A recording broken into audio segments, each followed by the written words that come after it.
আমরা দেখছি একটি দল তাদের নেতাকর্মীদেরকে বলছে 12 তারিখ পর্যন্ত কোনো চাঁদাবাজি করা যাবে না। তার মানে কি 12 তারিখের পরে চাঁদাবাজি করা যাবে?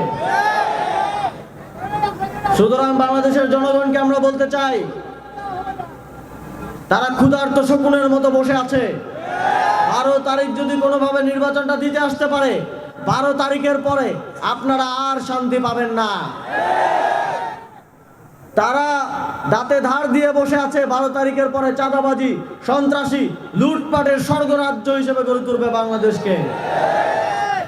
সুতরাং ন্যায় ও ইনসাফের পক্ষের সকল নেতাকর্মীকে, বাংলাদেশ খেলাফতে মজলিসের, বাংলাদেশ জামাতে ইসলামীর, জাতীয় নাগরিক পার্টির, খেলাফতে মজলিস, আমার বাংলাদেশ পার্টি সহ 11 দলীয় জোটের সকল নেতাকর্মীকে এখন ঐক্যবদ্ধ হয়ে বাংলাদেশের 18 কোটি মানুষের মুক্তির জন্য, সুন্দর একটি বাংলাদেশের জন্য কাঁধে কাঁধ মিলিয়ে লড়াই করতে হবে।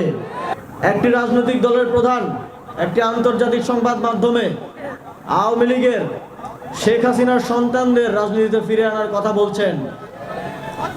তিনি বলছেন জনগণ চাইলে নাকি ফিরিয়ে আনা হবে। জনগণ যদি আওয়ামী লীগকে চাইতই তাহলে 5ই আগস্ট জীবন দিয়ে তাদেরকে বিতাড়িত করতো না। আমরা আপনাকে স্পষ্টভাবে বলতে চাই, যেখানে আজকে আমরা দাঁড়িয়ে আছি সেখানে আমার ভাইয়েরা জীবন দিয়েছে। একজন শহীদের পিতা এখানে আছেন, তার সন্তান জীবন দিয়েছে। আবারও শেখ হাসিনার সন্তানদের বাংলাদেশের রাজনীতিতে ফিরে আনার জন্য না।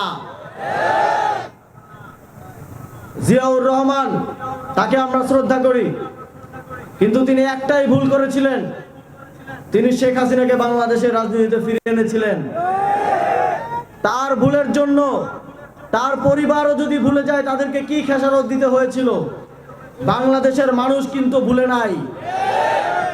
আমরা কোনোভাবেই আপনাদেরকে সেই সুযোগ করে দিব না যার মাধ্যমে বাংলাদেশের জনগণ আবারও দীর্ঘ অত্যাচার, অন্যায়, জুলুমের শিকার হবে। যদি এ ধরনের কোনো চেষ্টা করা হয়, 11 দলীয় জোট এবং বাংলাদেশের জনগণ আবারও রক্ত দিয়ে হলেও আওয়ামী লীগকে বাংলাদেশের রাজনীতিতে ফিরে আসতে দেবে না।